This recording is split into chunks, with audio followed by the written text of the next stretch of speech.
We're going to get into some beautiful landscapes in Scotland. In this instance, we're going to hear the clash of soldier steel, and we're going to contemplate revenge and all the high emotions that go along with it. But before that, let me give you a message about the sponsors of this fine channel, and they are Gold Bullion partners.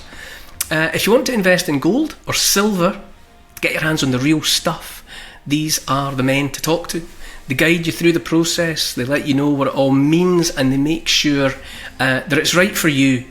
They'll talk you through it person to person before you make any sort of decision one way or the other. One thing they say is gold typically returns around 8 to 10% per year over the long run, doing well during times of uncertainty. And these are certainly times of uncertainty, I would say. The link to their site is in the notes below this video. Another way to help support this channel and get exclusive access to all sorts of content is to sign up to my patreon.com site. Go to patreon.com, find me by name, part with some cash, join a club or a family if you prefer. Early access, exclusive access to a weekly Q&A, there's competitions, and you become part of a fine group of people. Come along, join up, make the site even better just by being there. My Patreon link is also below this video, and it's on my website neiloliver.com. Right, time to set off in search of a heather-covered hillside and a story of haunting.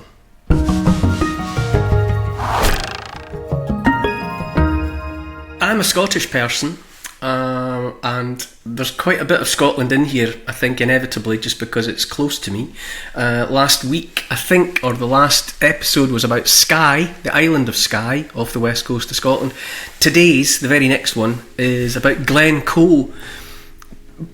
That could easily be the most iconic bit of the Highlands. If people from further afield than Scotland have an image of the Scottish Highlands, it's a fair bet it's a bit of Glencoe that they're seeing in their mind's eyes.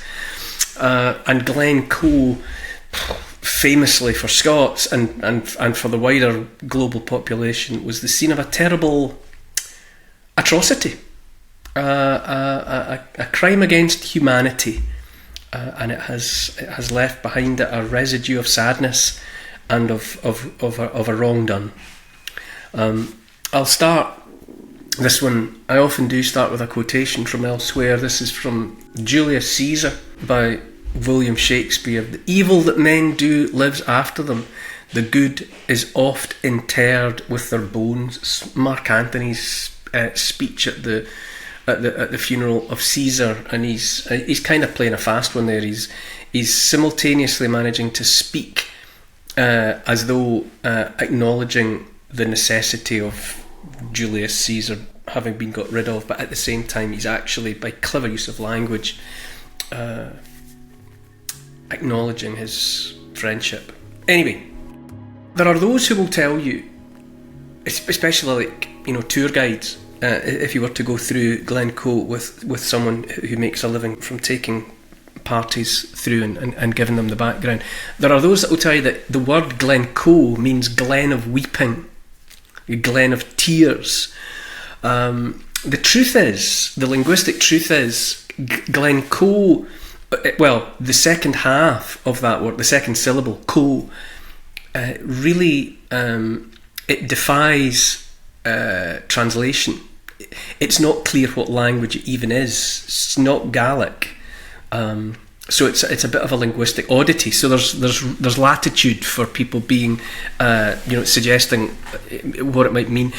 Glencoe, it's in the northern quarter of the county of Argyll in Scotland, which in itself is a word that means something like the coastline of the foreigner. Gael, it's a reference to the people having arrived there from Ireland, from outside Scotland. But so Glencoe, the word itself is a bit, the true meaning of it is a bit lost in time. It might, just as many people tell you, it means the glen of weeping or the glen of tears. They might say more straightforwardly that it means the narrow glen, the narrow valley. But the point of Glencoe is it's an extraordinarily stunning bit of landscape. It can be oppressive, it can be gloomy. It's quite often beset by shadow, low cloud, rain, so that it can be quite a dour place, but alternatively, from time to time, and actually the last time I was up there myself with my youngest, the sun came out, and it was otherworldly. So stunning was it. Glen of Weeping really is an idea that's sort of indulged by the Romantics, who would have you accept that long before the atrocity, long before the terrible thing, that the place had been somehow named in the foreknowledge of grief to come. This is something terrible is going to happen here, so we're going to call this place the Glen, the Valley of Weeping. But as I say, go and see it if you ever get the chance. If you don't have long in Scotland and you want to get the sense of what the Highlands look like and feel like, you can do it in Glencoe. You drive through it, cycle through it, walk through it, whichever. It's all these kind of clenched fists and bare knuckles of rock, kind of raised for combat. It's a challenging place. It's looming. You would say that the landscape looms, it hangs. You almost feel as if the rocks are about to fall on your head. But also beautiful, lovely, bonny, a terrible beauty. I've mentioned this before. It's like the sort of bone structure that you imagine on the face of a beautiful woman or a handsome man who they look good for all of their lives, even as they're aging, even as they're ancient, because of the structure that's there. They look impressive and memorable. Glencoe's like that. If you're a tourist, if you're a traveller, you'll probably arrive at Glencoe via the A82, for that is the road that runs through. And the feeling that you'll get when you arrive in Glencoe is intensified by the difference in the landscape immediately before. If you come up the A82 from the south, heading for Glencoe, before you get to Glencoe, you'll come across the wilderness of Rannochmoor, which is much flatter. It's all kind of marshland. Those pools, those pools that are so dark with the peat that they look kind of like Japanese lacquer or something. They're oil. So you come across the wild flatness and lochans, little lochs of Rannochmoor, and then the outrider, the sentinel guarding the entrance to the valley, is the frost-shattered pyramidal peak of Buchalettiv Moor, which is Gaelic for the Big Shepherd. It's the name for this fantastic ancient mountain that stands like a kind of a natural pyramid bearing the weight of the world.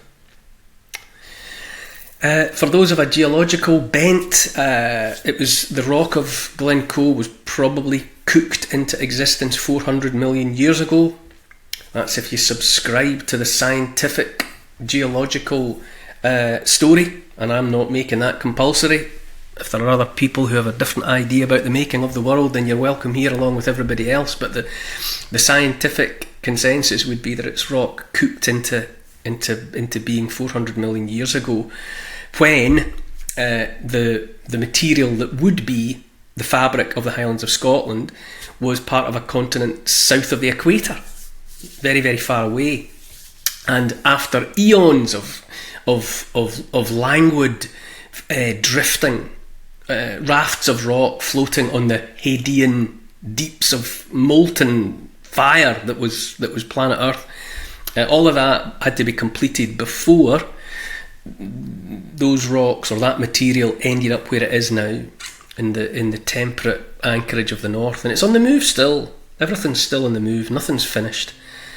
More recently, in the geological version of events, ice ages, more than one, times of hundreds of thousands of years of ice, and then relatively brief periods of warming, and then the ice comes again, and this pattern unfolds over unimaginable lengths of time.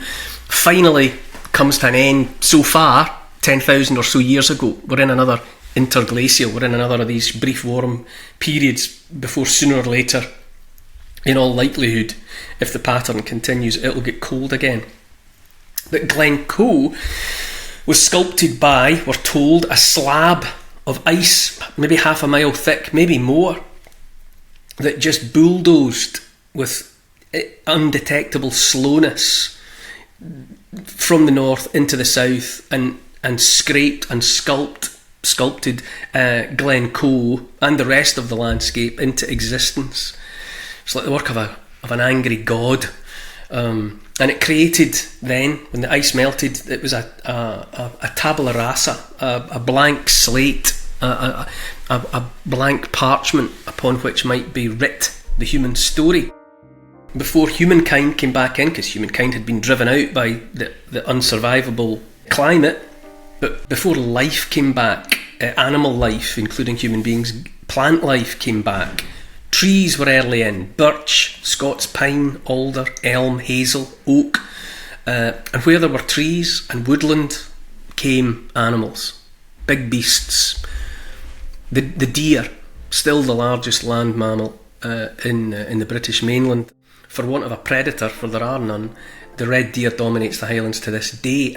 But then, at the time of in the centuries following the end of the Ice Age, where the deer came, men followed, hunters. And so everything about the human story is much more Johnny-come-lately. So, although it spans millennia, it's still, in terms of the story that the geologists tell of that rock, it's all recent. The human interaction with that landscape is all recent. And after the time of the hunters, which was long and ephemeral and didn't leave much behind in the way of traces, came the farmers, specifically really in the Highlands of Scotland and in that part of the West, pastoralists, herders of cattle, little cattle. The kind of indigenous stock was a much smaller beast than people would be familiar with today.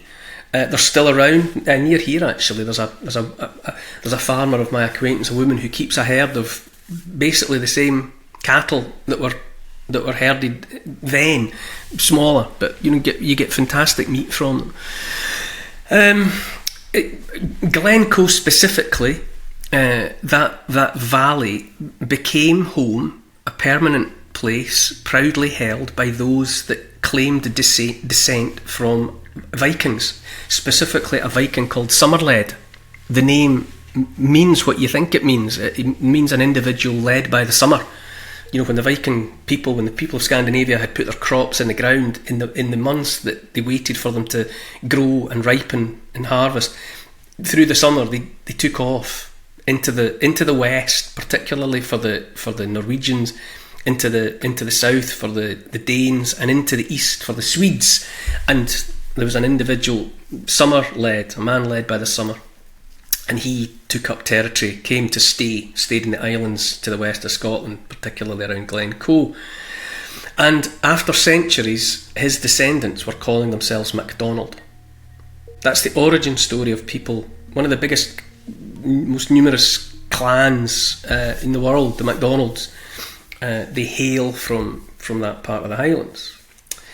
And like everybody else in that place at that time, they were cattle rustlers. They didn't just rear their own herds. They stole from their neighbours, and they were not unique in that. Every clan was stealing from everybody else. It was almost like currency, like gold or anything else of value. So people had an eye to take that which didn't belong to them. But the MacDonalds became notorious. They were particularly well-known cattle thieves, and that reputation was well established by, let's say, the 1600s. The landscape is the mountains of the landscape have names. If you go to Glencoe, you'll have pointed out to you the Three Sisters, a triptych of notable summits that rise north of the Bullion Massacre.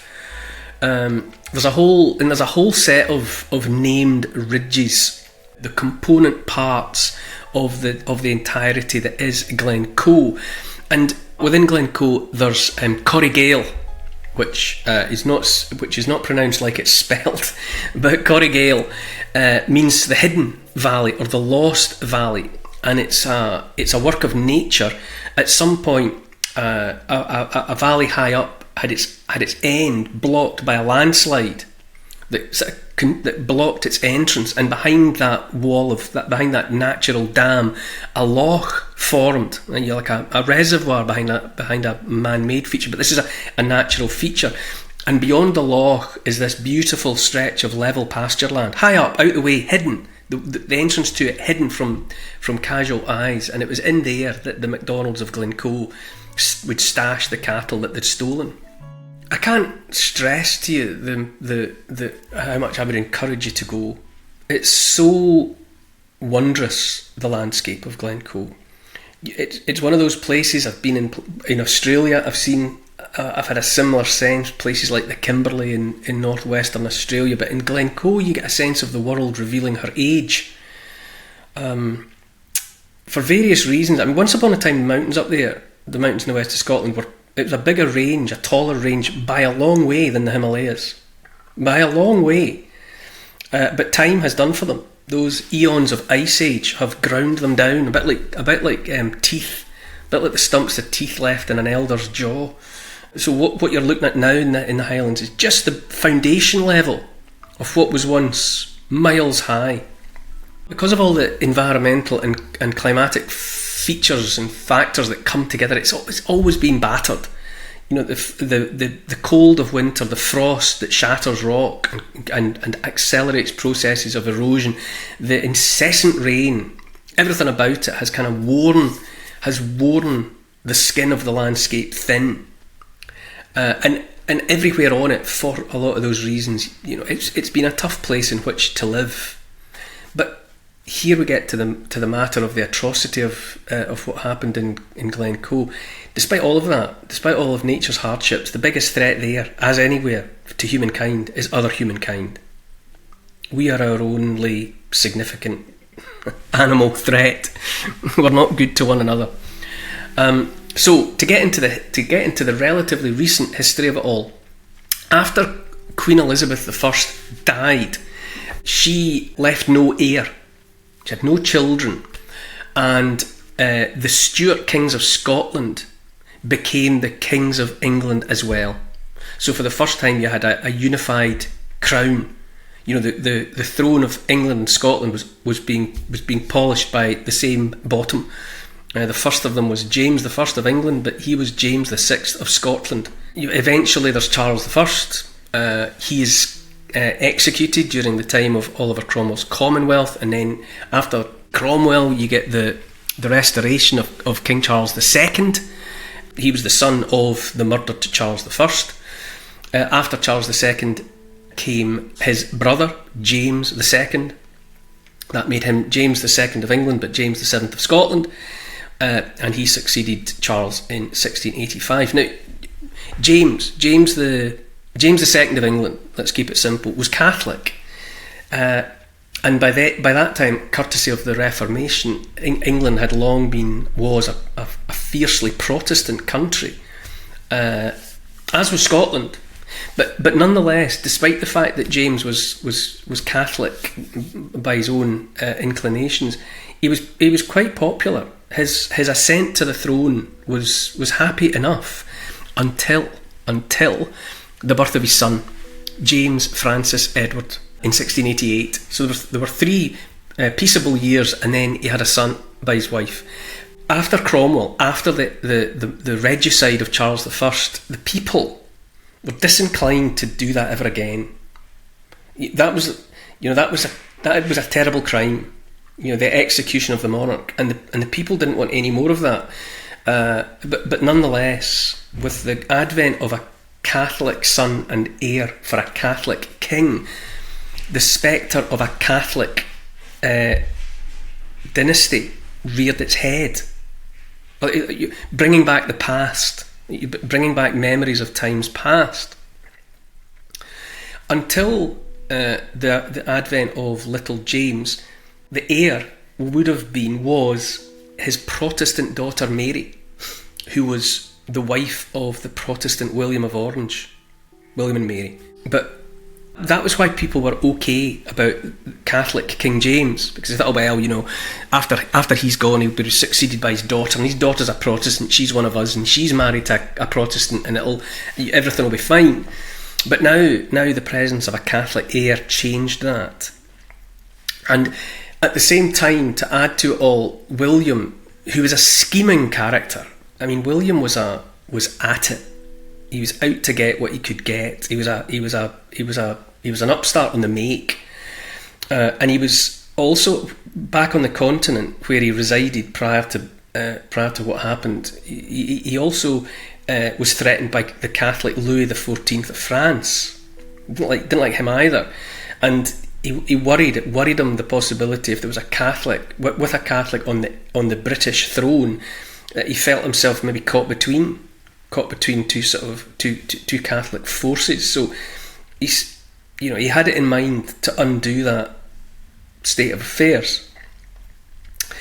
So there was war unfolded on the continent from the 1670s onwards, the 9 Years' War, so on and so on. Eventually, the atmosphere in Britain was such that there was a significant faction that wanted rid of James, Catholic James, and his Catholic heir, and they colluded with William and with Machiavellian types further afield on the continent. And long story short, what was pitched as the glorious bloodless revolution 1688 was a Dutch takeover. It was a Dutch invasion of England. William came. He was invited. He was invited. The supporters of what happened like to say that a letter was sent to William inviting him to come and take up the throne along with Mary. He arrives with an army, 14,000 strong. James's royalist force pulls away in the face of it. There's never really a stand-up fight. There's desertions, all the rest of it. And by Christmas of 1687, James was in exile in France. And by February the following year, the Parliament, the British Parliament, had accepted William and Mary as joint monarchs. Okay, and it's pitched as this glorious revolution, but we should by now call it what it was, which was a Dutch invasion. And James, being the loser in it all, has been much derided, labelled as a bad king that the people were well rid of. But evidence shows that he was a good king. He was a good king, and he was well liked. He was actually much more progressive, you might say, than other monarchs around him at the time. Certainly more progressive than William. He was very tolerant. Religious tolerance was a big issue at the time for obvious reasons, and he was very tolerant. He wanted peace. He wanted people to be able to worship their God the way they wanted to, and all of the rest of it. But nonetheless, he was bundled out of the picture. He came to Ireland. On the comeback trail, you might say. He got support from the majority Catholic population in Ireland. He was promising Catholics restoration of lands that they had lost on account of the Reformation. He had supporters in Scotland as well, Jacobites, who also favoured the return, who wanted to continue to have the Catholic king on the throne. And the leader of the uprising in Scotland was John Graham, Viscount Dundee, Bonnie Dundee as he's known in Scotland, and he led a rebellion. There was a singular Pyrrhic victory at Killiecrankie on the 27th of July, but Pyrrhic, because Dundee, the focal point of the whole thing, was killed. He died fighting at the front, and after that, support for the rebellion just kind of leaked away. It was all about him, and with him gone, there was no substance to it. Following year, there was a further Jacobite rebellion. Jacobite comes from Jacobus, which is the Latin form of James. So people who supported secretively or otherwise James called themselves Jacobites, from Jacobus. But that initial pushback failed, and the Scottish government, which is to say the Protestant government, was determined to pacify the Highlands, just to bring an end to the potential for upheaval. And with that in mind, a new garrison fortress was built at Fort William. That's why Fort William is called Fort William, because it was where government troops could be barracked as a police force for the Highlands. There were various locations of troops, all of it structured so that in the event of a rising they could quickly have fighting men in the vicinity. And as time wore on, though, there were other demands on the time of those fighting men, specifically war on the continent. It was always war on the continent. And so that the Highlands had to be quickly smoothed over, lasting peace. And so with that in mind, the Highland chiefs, the leaders of the clans, were invited to a parley in Bridge of Orchy in Perthshire, not far from where I'm sitting now, actually. They were invited there in June 1691, and the government representative was John Campbell of Glenorchy, 1st Earl of Breadalbane, and he had been given a purse of monies with which he could bribe the chiefs, because that's the way business was done in those days. That's the way business is done to this day. He had £12,000, which was a lot of money in those days, and it was all available for being divided up amongst those Highland chiefs who would bend the knee, literally bend the knee, to King William. So to get their hands on the gold, all they had to do was pledge allegiance to King William by the 1st of January 1692. Right, that was the deadline. Breadalbane was the figurehead. The real power behind him was King William's Secretary of State for Scotland, the Lord Advocate of Scotland, a guy called Sir John Dalrymple. He was the Master of Stair, that was his title. And he was a Williamite all the way down. He was seriously dedicated to the Williamite settlement of Britain. He was a cold individual, he was calculating, very strategic, and he, partly for personal sadistic reasons, persuaded himself that there would only be peace in the Highlands by force, that bribes wouldn't be enough. So the Master of Stair was determined that he needed scapegoats, basically. He wanted to make an example of somebody in the Highlands to underline that there was to be no messing, that there would be no toleration anymore of any kind of backsliding towards any kind of desire for a Jacobite king, a Catholic king. So he sat back and waited to see how things would begin to develop. Now that the money was offered, the parley had come and gone, and the offer was out there. The Master of Stair, Dalrymple, sat back to see how things would unfold. There were Highland chiefs who refused to come and bend the knee, but they knew that would happen. The authorities knew that would be the case, and some of them were big enough and powerful enough in their own right to back up their refusal. So, like MacDonald of Glengarry, in his fortress at Invergarry, he, at the head of the Great Glen, he said no, not coming, and he was too much to handle. And there were others like that. There was only one, as it turned out, one chief who was materially weak enough to be made an example of, and he was an old man, an old chief, Alistair MacIan MacDonald, 12th chief of Glencoe, where our story is focused.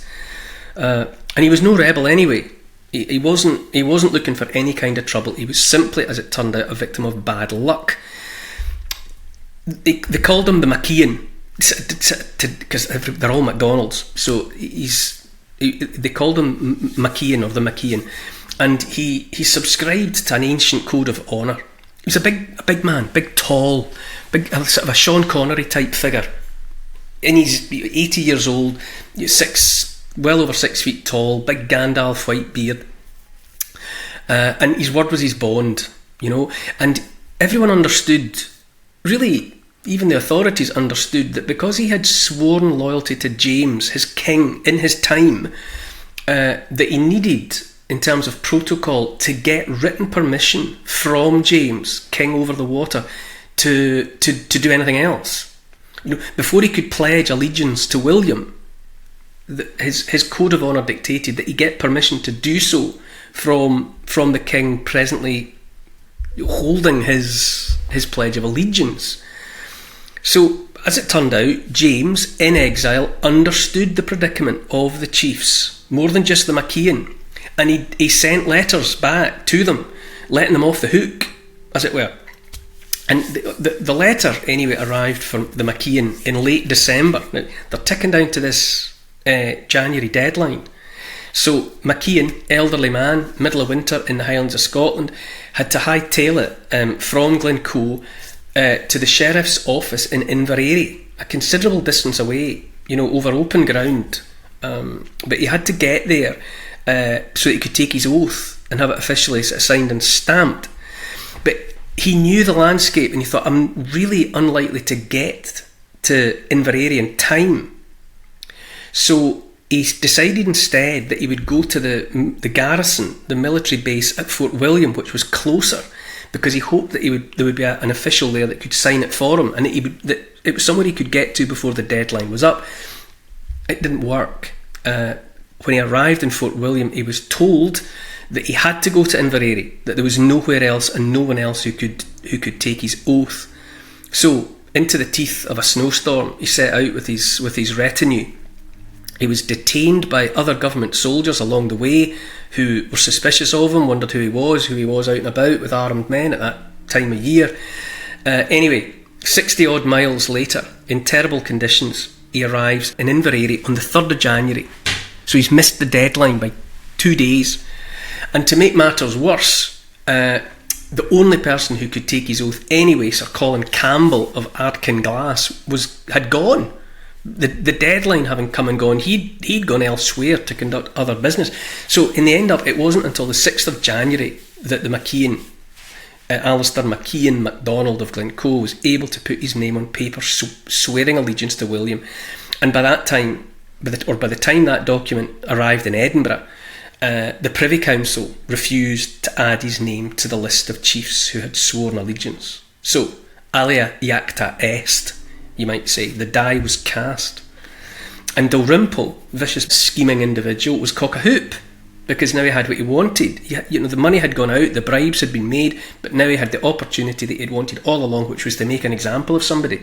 And here he's got it. A sept, that's what you call it. Like MacDonald is a clan, but there are different bits of that clan. They're all MacDonalds, but like McKee and MacDonald, they're all independent of one another to some extent. That's a sept. And this little sept of proud MacDonalds, but few in number and militarily weak, had walked right into the crosshairs. And so Dalrymple moved against them. The MacDonald clan was a preeminent force in the Highlands. They had fought by Robert the Bruce at Bannockburn in 1314 on his right hand. They had been, as close to that king as any clan could be. But that ancient standing was conveniently forgotten. You've got... They're descended from Somerled, who had been the Lord of the Isles, and who had ruled a seaborne kingdom that rivaled that of the King of Scots himself. But by the 17th century, the MacDonalds of Glencoe were kind of down on their uppers. They were living more or less as tenants of their neighbours who were Campbells. So they weren't even really wholly in possession of their land anymore. And there was ill feeling. There was always ill feeling between the MacDonalds and the Campbells. Apart from anything else, they raided one another's cattle on a regular basis. All of this having happened, the deadline having been missed, the die was cast, and King William put his name to the death warrant, and it was delivered to the Commander-in-Chief in Scotland, Thomas Livingston. And Dalrymple, Master of Stair, he selected a Campbell contingent to go and do the dirty work. In this case, it was the Argyll Regiment of the Campbells. 2 captains were tasked, Thomas Drummond and Robert Campbell of Glenlyon. Campbell of Glenlyon was a relative of Breadalbane, the guy who'd had the purse of monies and had made had offered the bribes in the first place. He was also a hard drinking man, lots of gambling debts, so he was a kind of a figure who could be manipulated by powerful people. Anyway, the pair of them march into Glencoe with their soldiers on the pretext, which was legitimate, of being ordered to collect unpaid taxes in Glengarry. It's a perfectly legitimate thing for them to be, so when red-coated soldiers were seen coming in, this was a viable explanation for why they were there. They had orders as well that they could billet, they could demand accommodation for their men, 70 armed men. It would be in the scattered homes of the 600 and more MacDonalds of Glencoe. That's all they were, about 600 people, men, women, children, old men, babies, whatever, 600 in total, all scattered through that landscape in that valley. And the soldiers in 2s and 3s were billeted, had to be accommodated. And Highland courtesy, being what it was, they took it upon themselves to make the soldiers welcome, to treat them like friends and family.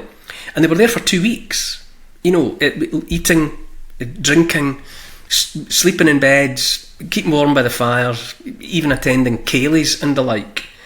But all the time they had, or one of the seniors had the letter signed by William, which said, quote, "If MacIan of Glencoe and that tribe can be well separated from the rest, it will be a proper vindication of the public justice to extirpate that sept of thieves."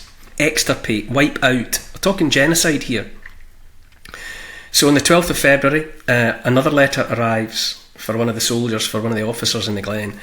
And as it happened, Captain Campbell, the drinker, the gambling man with the debts, he was being hosted that night by sons of the MacIan himself, Alistair and John. And young Alistair's wife, was actually Campbell's niece. So it's all very internecine, incest. They're related. And the new letter that had come was very specific. Quote, "You are hereby ordered to fall upon the rebels, the MacDonalds of Glencoe, and put all to the sword under 70. Everyone under the age of 70. You are to have a special care that the old fox and his sons do upon no account escape your hands. You are to secure all the avenues that no man escape. This you are to put in execution at 5 of the clock." 5 in the morning this was to be done. And so when the hour came, the Campbells set about it. They got up. They've all received the order. They're all in the various homes of their MacDonald hosts. MacIan, the old man, Gandalf, he was shot down as he tried to get out of his bed. In homes all over the Glen, men, women and children were shot with musket or bayoneted, butchered with swords. It was a war crime, an atrocity, a crime against humanity. But it was also botched. There was heavy snow, which meant it was impossible for the soldiers effectively to block the valley the way they had been instructed to do, because they couldn't get into position fast enough. And hundreds perhaps of the MacDonalds, some next to naked, in their night clothes or whatever, just fled into the darkness, into the snow, and either survived and made it away or perished from exposure. Both of MacIan's sons, they escaped, together with the old man's grandson, and that Alistair MacDonald would be the 14th chief of the MacDonalds of Glencoe in good time, and would fight more redcoats at Culloden in 1745, but that's a story for another day. It's hard to know how many people died, how many people were slaughtered in cold blood. You'll often see, if you put it on a search engine, 38, but the real total might be in the hundreds, because for various reasons to do with privacy and whatever, the clan didn't ever officially say how many of their number had been lost, including those that had died of exposure in the hills, being hunted down by the soldiers. But it was as unforgivable and unspeakable a crime that could possibly have been committed, for all manner of reasons apart from the obvious. It was supposed to frighten the Highlands into submission. It was supposed to be, pour encourager les autres. If we do this to one lot, the rest of them will, pipe down forever. But it had completely the opposite effect. It set a fire that never went out. Righteous anger.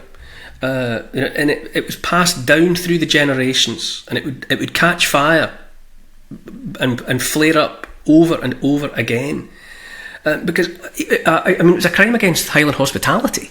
These soldiers had been taken into people's homes, and they were treated like relatives, fed and watered, tucked up in bed, entertained, And this courtesy, apart from anything else, had been responded to in this most appalling way.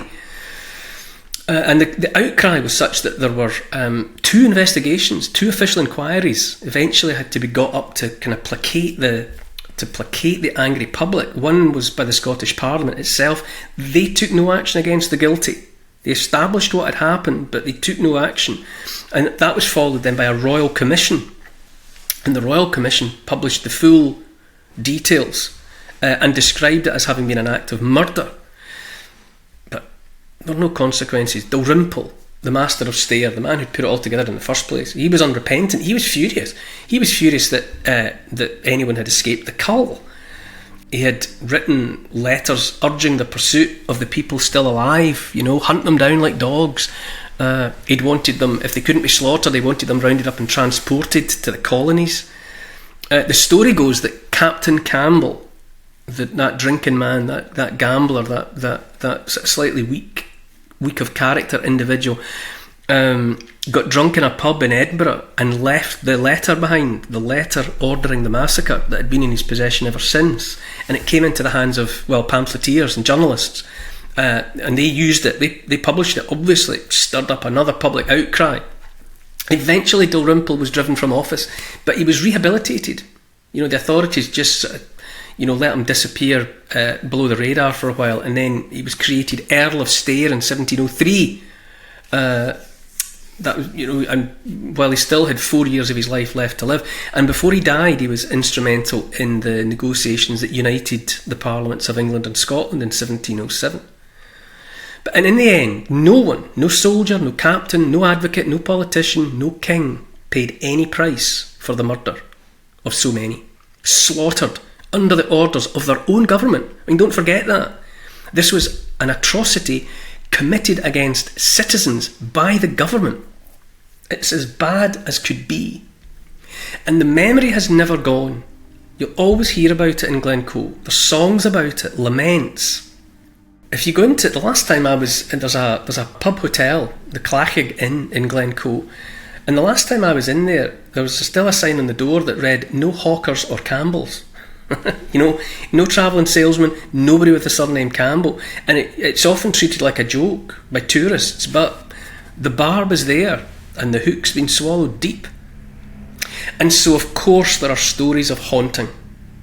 There are stories of ghosts and other apparitions in Glencoe. And if you go to Glencoe in rain or shine, in light or dark, you'll understand it to be the kind of place where you would expect to encounter the other. It's a thin place. The sense that the past is separated from the present by a gossamer sheen is very strong in Glencoe. The folklorists who recall the events of the massacre of Glencoe say that on the night before the killings, back at the time, the song of the weeper, who's like the spirit of a woman, that her wails were heard as a foreshadowing of tragedy on the night before the 5 a.m. slaughter began. And so there's often a sighting, often in relation to a waterfall, of the weeper, the Ceonach, portent of calamity for the MacDonald clan, in a publication called Carmina Gadelica. Alexander Carmichael records what she was heard to sing in Glencoe before the event. Little weeper of the sorrow is pouring the tears of her eyes, weeping and wailing the fate of Clandonald. Alas, my grief, that ye did not heed my cries. There is gloom and grief in the mount of mist, there is weeping and calling in the moment of mist, there is death and danger, there is maul and murder, there is blood spilling in the mount of mist. There were stories told by the folklorists that some of the MacDonalds did hear the warning and took themselves out of the glen the night before. They spirited themselves away.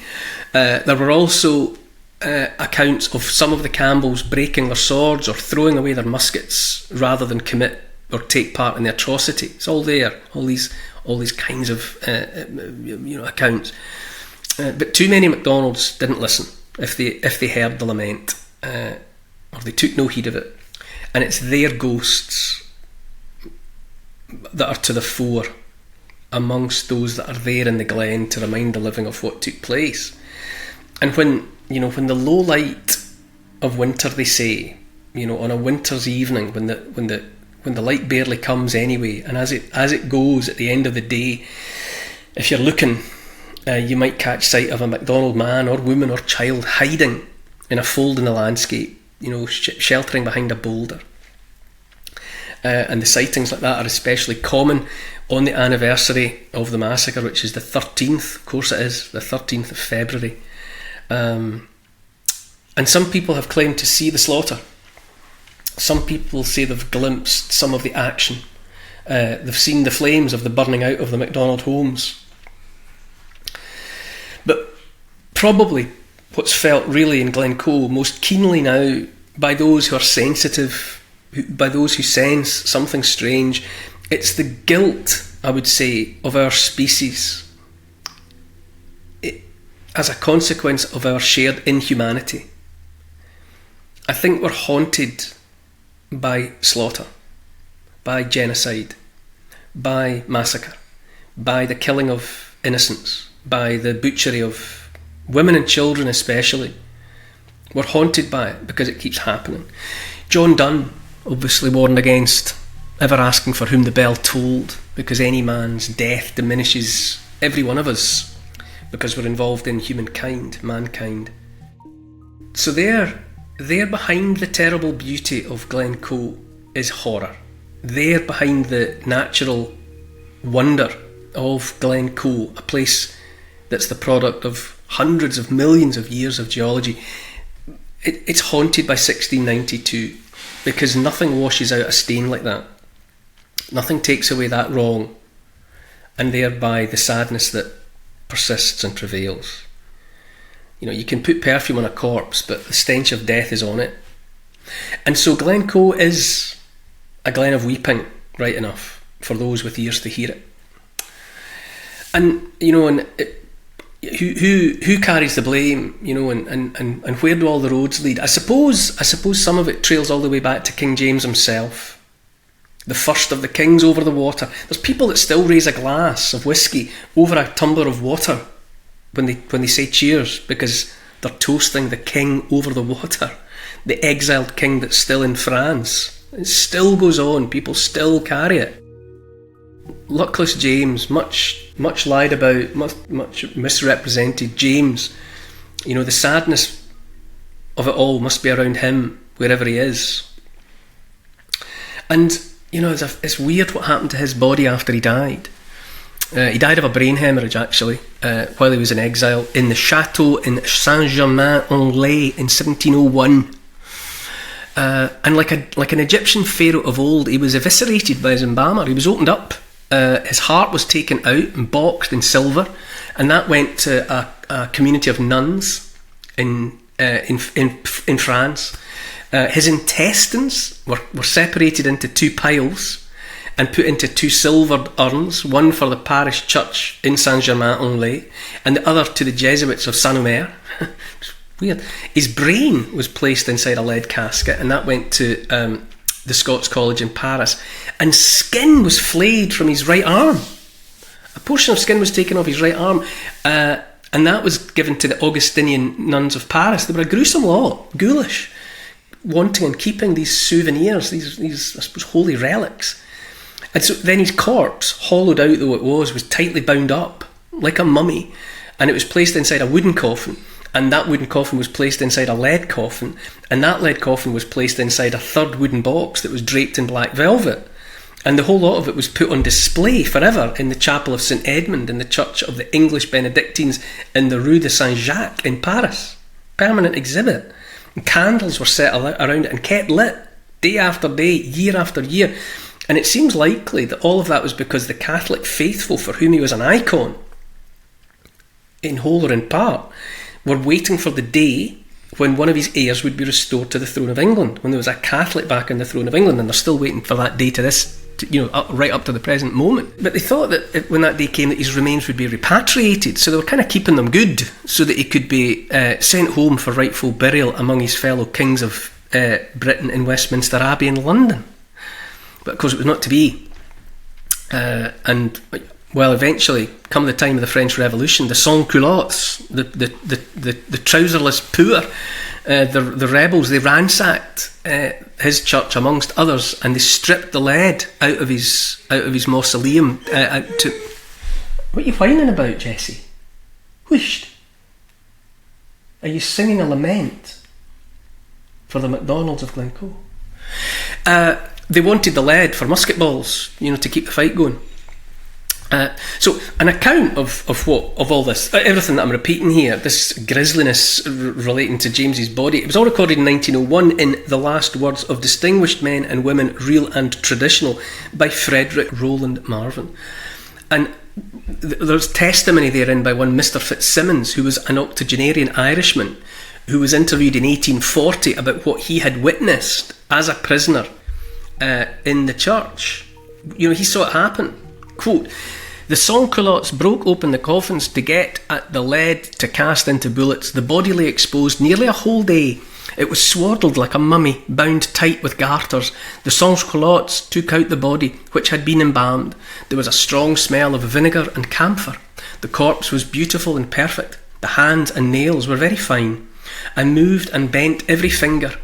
I never saw so fine a set of teeth in my life. A young lady, a fellow prisoner, wished much to have a tooth. I tried to get one out for her, but could not. They were so firmly fixed. The feet also were very beautiful. The face and cheeks were just as if he were alive. I rolled his eyes. The eyeballs were perfectly firm under my finger. The French and English prisoners gave money to the sans-culotte for showing the body.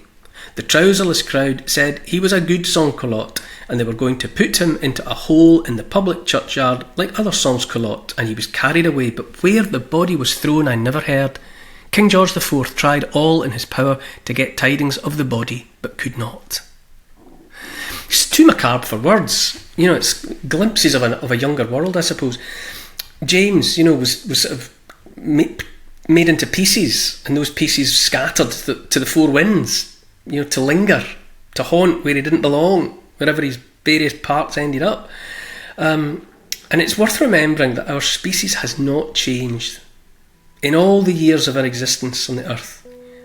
Maybe in terms of consciousness, but in the way we behave to one another, not a bit. There are still those that would keep a relic made of a king's heart. There are still those that would want a lucky charm made of a tooth from a royal jawbone. And the rest of us, we stand alone on a hillside called Glencoe, and some of us glimpse the spirit of a murdered child or a father in restless search of those he's lost. The ghosts are made of what we know happened, and all that we know that was wrong. And what was wrong then is wrong forever, and we feel it, and we call that feeling ghosts.